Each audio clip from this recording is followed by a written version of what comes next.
अस्सलामुअलैकुम, आप देख रहे हैं सच न्यूज और मैं हूं एहसन रजा और मैं हूं उरूज फातिमा। ए अल्लाह जो कादिर मुतलक और परेशानियों को टालने वाला है, अपने हबीब हजरत मोहम्मद सल्लल्लाहु अलैहि वसल्लम और उनकी आल के सदक़े में हमें हर तरह की आफात से महफूज रख। आमीन। साथ ही आपको खबर दें कि लाहौर मोटरवे पर इंसानियत सोज वाकया, 20 टीम्स तहकीकात में मसरूफ हैं, लेकिन पुलिस तीसरे रोज भी मुलजिमान को न पकड़ सकी। 15 मुश्तबा अफराद ज़ेरे हिरासत हैं। इलाके की जियो फेंसिंग भी मुकम्मल कर ली गई। पुलिस ने जगह से नए शवाहिद मिलने का दावा भी किया है।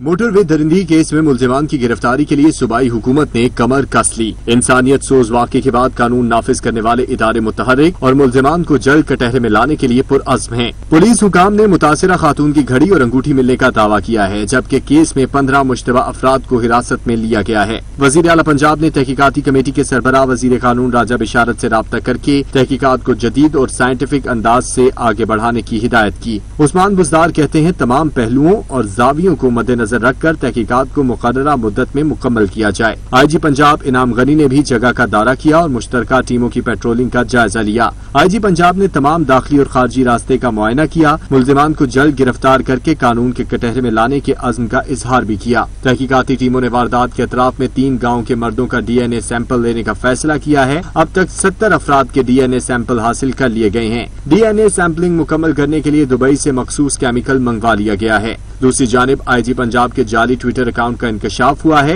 इनाम गनी कहते हैं, जाली ट्विटर अकाउंट को मेरे नाम से मंसूब करके ट्वीट की गई। PTA जाली अकाउंट बनाने वालों के खिलाफ कार्रवाई करे। IG पंजाब का कहना है कि ATM कार्ड इस्तेमाल करने पर किसी को हिरासत में नहीं लिया गया।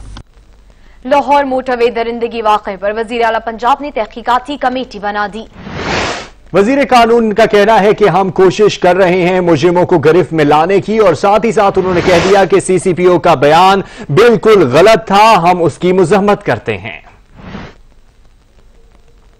मोटरवे पर पेश आने वाले वाक़े की तहकीकात और मुलजमान की गिरफ्तारी के लिए सूबाई हुकूमत की सर तोड़ कोशिशें जारी हैं। वज़ीर पंजाब सरदार उस्मान बुज़दार ने तहकीकाती कमेटी बना दी, जिसका पहला इजलास हुआ। इजलास की ब्रीफिंग देते हुए वज़ीर कानून राजा बिशारत का कहना था कि मिलने वाले शवाहिद फ्रांसी के लिए भिजवा दिए हैं। ये वाक़या पुलिस के साथ साथ हुकूमत के लिए भी चैलेंज है। एक खुसूसी कमेटी जो है IG साहब की तरफ से कायम की गई है, जो इन्वेस्टिगेशन कर रही है, और उसके नीचे तकरीबन 28 के करीब जो है मुख्तलिफ टीमें बनाई गई हैं, जो इस वक्त मसरूफ़ अमल है और वो तफ्तीश कर रही है। मुख्तलिफ पहलू जो है उनका वो जायजा ले रहे हैं। फोरेंसिक जो है वो हो चुका है। जो हमें क्राइम सीन से एविडेंस मिला था वो कलेक्ट करके फोरेंसिक को दिया गया। फोरेंसिक वाले उसमें अपनी रिपोर्ट जो है वो जल्द से जल्द देंगे। खुसूसी कमेटी के इजलास में होने वाले फैसले के मुताबिक वजीर कानून राजा बिशारत की सरबराही में मेंबरान ने जगह का दौरा किया। रिंग रोड क्रोल घाटी के मुकाम पर SP इन्वेस्टिगेशन सिविल लाइंस ने मेंबरान को ब्रीफिंग दी। वजीर कानून पंजाब राजा बिशारत का मजीद कहना था कि हुकूमत को अवाम के जज्बात का मुकम्मल इदराक है, कोई पहलू मख्फी नहीं रखा जाएगा, तमाम पहलुओं को मद्देनजर रखते हुए तफ्तीश की जाएगी। मुलविस मुलजमान कानून की गिरफ्त से नहीं बच सकते। उन्होंने कहा कि शहरियों को तहफ़्फ़ुज़ फराहम करना अव्वलीन तरजीह है। नून लीग की तर्जुमान मरियम औरंगजेब ने मुतनाज़े बयान पर CCPO लाहौर को फौरी तौर पर ओहदे से हटाने का मुतालबा कर दिया। कहती हैं 11 करोड़ खवातीन उमर शेख को हटाने का मुतालबा कर रही हैं। खातून से ज्यादती हुई और CCPO कहते हैं कि खातून रात को बाहर क्यों निकली। खातून ने पुलिस से मदद तलब की, लेकिन किसी ने मदद नहीं की। CCPO को इस बात पर हैरान होना चाहिए था कि पुलिस क्यों नहीं पहुंची। इस रियासत मफलूज है, वो औरतों को और पाकिस्तान के शहरियों को हिफाजत नहीं दे सकती। इसका मतलब है पाकिस्तान में इस वक्त कोई रूल ऑफ लॉ नहीं है, अपनी हिफाजतें खुद करें। इसका मतलब है कि औरतें शाम को घरों से बाहर ना निकलें। एक टॉक शो में कहता है कि मेरी मां जब मैं 6 साल का था तो मुझे साथ लेकर जाती थी अपनी हिफाजत के लिए। तो CCPO लाहौर साहब, इस मां के साथ भी 3 बच्चे थे, उसकी हिफाजत की जिम्मेदारी आपके ऊपर थी, रियासत के ऊपर थी, कानून नाफिज करने वाले अदारों के ऊपर थी। आज पाकिस्तान की 11 करोड़ बच्चियां, बेटियां ये मुतालबा करती हैं कि इस CCPO को नौकरी से निकाला जाए, इस CCPO को इबरत का निशान बनाया जाए, इस CCP लाहौर को इसके साथ वो कार्रवाई हो कि आने वाले जितने अफसरान हैं उनके लिए एक एग्जाम्पल सेट की जाए। ये बयान उतनी ही सजा इस बयान पर इनको देनी चाहिए जितनी उस रेपिस्ट को दी जाएगी। जो ये रेप विक्टिम शेमिंग करते हैं और अफसरान करते हैं, अपनी ड्यूटी के ऊपर होते हैं, कॉल ऑफ ड्यूटी की नफी करते हैं और अपना बर्डन, अपनी नाअहली का बर्डन, अपनी ओवरसाइट का बर्डन किस पे डालते हैं? उस मजलूम मां पर जिसको इज्तमाई ज्यादती का निशाना बनाया गया। फौरी तौर पर इसको नौकरी से बर्खास्त करना चाहिए। यहां पर लेंगे एक ब्रेक, हमारे साथ रहिएगा।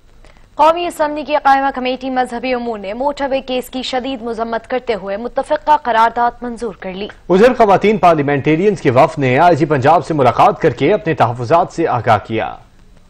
कौमी असम्बली की कायमा कमेटी बराए मजहबी अमूर बैनुल मज़ाहिब हमांगी का इजलास चेयरमैन मौलाना असद महमूद की ज़ेर सदारत हुआ, जिसमें लाहौर मोटरवे वाक़ये की शदीद मजम्मत की गई। कमेटी अरकान ने वाक़ये को माशरे पर धब्बा करार दिया, जबकि तहरीक इंसाफ के रुकन मुजाहिद अली और नून लीगी चौधरी फकीर मोहम्मद ने मुल्ज़िमान को सरेआम फांसी देने का मुतालबा किया। बाज़ अरकान ने CCPO को बरतरफ करने का मुतालबा भी किया। करारदाद में CCPO को अपने गैर जिम्मेदाराना बयान पर माफी, जबकि सरकारी ऑफिसर के खिलाफ तहकीकात का मुतालबा भी किया गया। उधर IG पंजाब इनाम गनी से खवातीन पार्लियामेंटेरियन के वफ्द ने सेंट्रल पुलिस ऑफिस में मुलाकात की। इस दौरान वफ्द ने वाक़ये के हवाले से अपनी तहकीकात से आगाह किया। IG पंजाब का कहना था कि खवातीन और बच्चों को हर किस्म के जराइम से महफूज रखना पंजाब पुलिस की अवलीन तरजीहात में है। लाहौर सियालकोट मोटरवे पर मुसाफिरों के तहफ़्फ़ुज़ के लिए पंजाब पुलिस की सिक्योरिटी टीमें तैनात कर दी गई हैं। वफ्द में शाइस्ता परवेज मलिक, हिना परवेज भट्ट और सारा अफजल तारड़ समेत दीगर मेंबरान कौमी और सूबाई असेंबली शामिल थी। पुलिस इंसान नुमा भेड़ियों को लगाम डालने में नाकाम हो गई। बच्चों और खवातीन को जिनसी तशद्दुद का निशाना बनाने जैसे मामलात मामूल पे नजर आते हैं। एक हफ्ते के दौरान दरिंदगी के 10 वाकयात ने पुलिस और इंतजामिया पर सवालिया निशान खड़ा कर दिया है। भेड़िए पुरम शहरियों को जहन्नम बनाने पर तुल गए। बच्चों और खवातीन को बदतरीन जिनसी तशद्दुद का सामना। 7वें रोज भी ज्यादती के 4 और वाकयात मंजरे आम पर आ गए। कराची, लाहौर, गुजरात, गुजरपुरा मोटरवे के बाद गुजरांवाला में भी एक शख्स ने कमसिन बच्ची को ज्यादती का निशाना बना डाला। 10 साला बच्ची को वरगला कर तशद्दुद का निशाना बनाया गया। कोट सफल के इलाके गोडालू में नौजवान ने 6 साला बच्ची को ज्यादती का निशाना बना डाला। इस्लामाबाद में भी साइकिल सवार खातून को हिरासत करने का वाकया पेश आया था। रावलपिंडी में भी 6 साला मासूम बच्ची दरिंदगी का शिकार हो गई। वजीराबाद में भी नामालूम शख्स ने 6 साला बच्चे को ज्यादती का निशाना बना डाला। मुल्तान में माजूर खातून भी वहशियाना जुल्म का शिकार हो गई।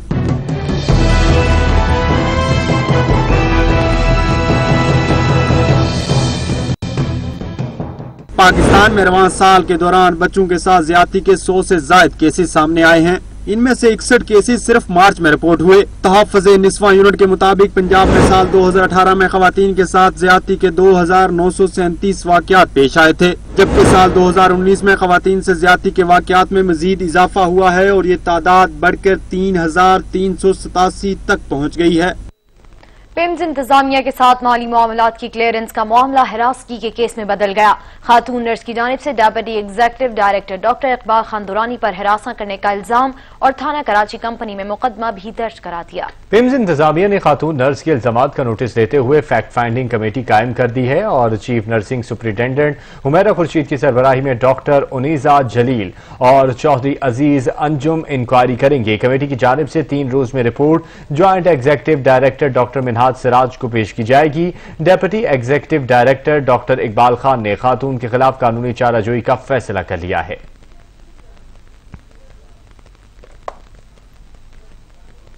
मजीद खबरें एक ब्रेक के बाद, हमारे साथ रहिएगा।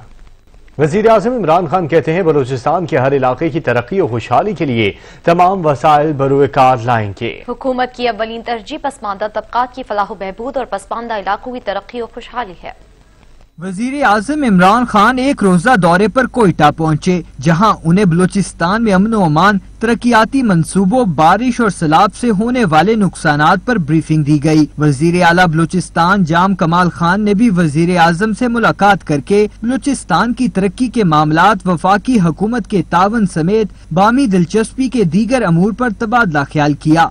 वजीर आजम ने वजीर आला को वफाकी हुकूमत की जानब से भरपूर तावन की यकीन दहानी कराई। बलूचिस्तान की सूबाई काबीना के मेंबरान ने भी वजीर आजम से मुलाकात की। इस मौका पर वजीर आजम ने इस अज़्म का इजहार किया कि अनकरीब वजीर बराए मनसूबा बंदी असद उमर बलूचिस्तान का दौरा करेंगे और जनूबी बलूचिस्तान की तरक्की के लिए स्पेशल पैकेज मुरतब करने के हवाले से मुशावरत करेंगे। वजीर आला बलूचिस्तान और काबीना अरकान ने बलूचिस्तान की तरक्की और खुशहाली में दिलचस्पी लेने पर वजीर आजम इमरान खान का शुक्रिया अदा किया। Army chief general Qamar Javed Bajwa से अमरीकी सैनिक काम के कमांडर की मुलाकात, अफगानिस्तान की सूरत हाल, मकबूजा कश्मीर और दीगर उमूर पर तबादला ख्याल किया गया। ISPR के मुताबिक इलाकाई सलामती और जियो स्ट्रेटेजिक सूरत हाल पर भी बातचीत की गई। आपको बता रहे हैं कि army chief general Qamar Javed Bajwa से अमरीकी सेंटकॉम के कमांडर की मुलाकात हुई है। अफगानिस्तान की सूरत हाल, मकबूजा कश्मीर और दीगर उमूर पर तबादला ख्याल भी किया गया है। इलाकाई सलामती और जियो स्ट्रेटेजिक सूरत हाल पर भी बातचीत की गई है। पाकिस्तान पीपल्स पार्टी के चेयरमैन बिलावल भुट्टो जरदारी हुकूमत पर बरस पड़े, बोले पाकिस्तान की तारीख में इतनी करप्ट हुकूमत नहीं देखी। आपके जेब में कितने डाके डाले गए हैं, चीनी चोरी, आटा चोरी, तेल चोरी, पेट्रोल का स्कैंडल, इन्होंने किसी चीज को नहीं छोड़ा। हर सेक्टर में दोनों हाथों से खाए हैं और आज तक खा रहे हैं और आप पे खर्च नहीं कर रहे हैं। आप उनसे सवाल तक नहीं पूछ सकते, सवाल तक नहीं पूछ सकते, टीवी पे चलाएंगे भी नहीं। आपको अंदाजा है, साबिक वजीर आजम के लिए फांसी काट, साबिक सदर के लिए जेल, इनके लिए आप तो ब्रेकिंग न्यूज भी नहीं चला सकते हो।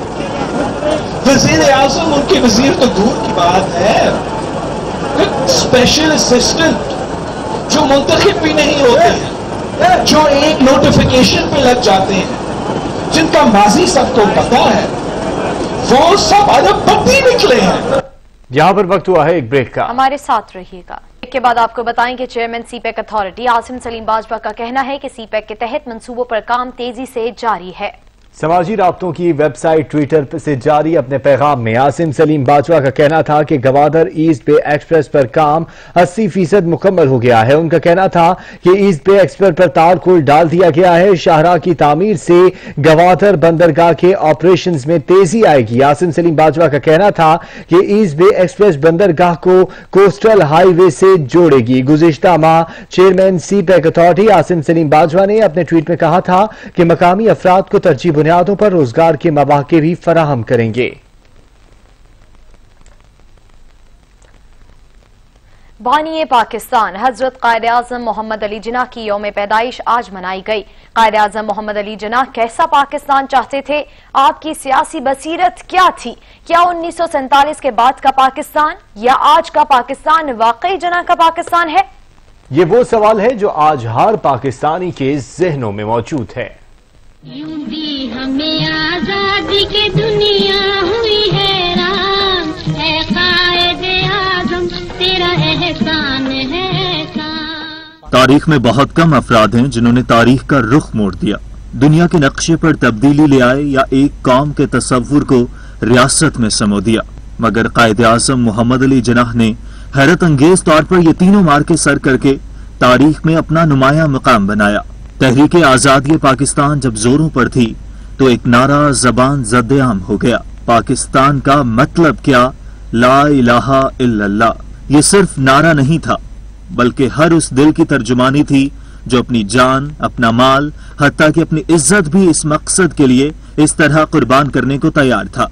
इंतकाली इक़्तिदार की तकरीब में माउंटबेटन ने जब आपको मशवरा दिया कि नए मुल्क में अदलो इंसाफ और रवादारी की वो मिसाल कायम करें जो मुगल बादशाह अकबर ने कायम की थी, तो आपने जवाब में फरमाया, अदलो इंसाफ और रवादारी की मिसालें हमें इससे बहुत पहले हजरत मोहम्मद मुस्तफ़ा सल्लल्लाहु अलैहि वसल्लम से मिल चुकी हैं। किसी ने आपसे सवाल किया पाकिस्तान का दस्तूर और आइन कैसा होगा, तो आपने बर्जस्ता जवाब दिया पाकिस्तान का दस्तूर और आइन कुरान और सुन्नत के मुताबिक होगा। दुनिया में 2 रियासतें हैं जो नजरियाती सतह पर वजूद में आई, एक मदीना और दूसरी पाकिस्तान। अमरीकी तारीख बदलने वाले साहने को 19 साल बीत गए। अमरीका ने बदला लेने के लिए जो जंग शुरू की वो 19 साल बाद अब मुज़ाकरात पर खत्म हो रही है। अमरीकी यू टर्न ने इस नाम नेहाद जंग पर कई संगीन सवालात खड़े कर दिए हैं। एवन को जहाजों के हमले के बाद गुस्से से भरे अमेरिका ने कई ममालिक रौंद डाले। दहशत गर्दी के खिलाफ शुरू होने वाली इस जंग ने दुनिया में मुसलमानों को निशाने पर लिया और यूं दबे अल्फाजों में इस्लामोफोबिया का असल में आगाज हुआ। मुसलमानों के खिलाफ कई ममालिक ने ढके छुपे अंदाज में पाबंदियां आयद की। मुसलमानों के खिलाफ कई जगहों पर इम्तियाजी रवैये अपनाए गए, क्योंकि अमेरिका ये इल्जाम आयद कर चुका था कि हमले में मुलव्वस बेशतर अफराद मुसलमान थे। अमेरिका ने अपनी नफरत का आगाज अफगानिस्तान में खौफनाक जंग की सूरत में किया और अलकायदा और तालिबान को निशाना बनाया। ये जंग किसी न किसी सूरत 19 साल तक जारी रही, लेकिन अब अलकायदा मुकम्मल तौर पर खामोश है और अमेरिका उन्हीं के साथियों के साथ मुज़ाकरात के लिए टेबल पर बैठा है। माहिरीन का ख्याल है कि अमेरिका हकीकी मायनों में ये जंग हार चुका है, क्योंकि इसकी जानब से अपनी नाअहली का बदला ऐसी कम्युनिटी से लिया गया जिससे वो पुरानी नफरत रखता था। एक ब्रेक के बाद हाजिर होते हैं न्यूज हेडलाइंस के साथ। देखते रहिए सच न्यूज।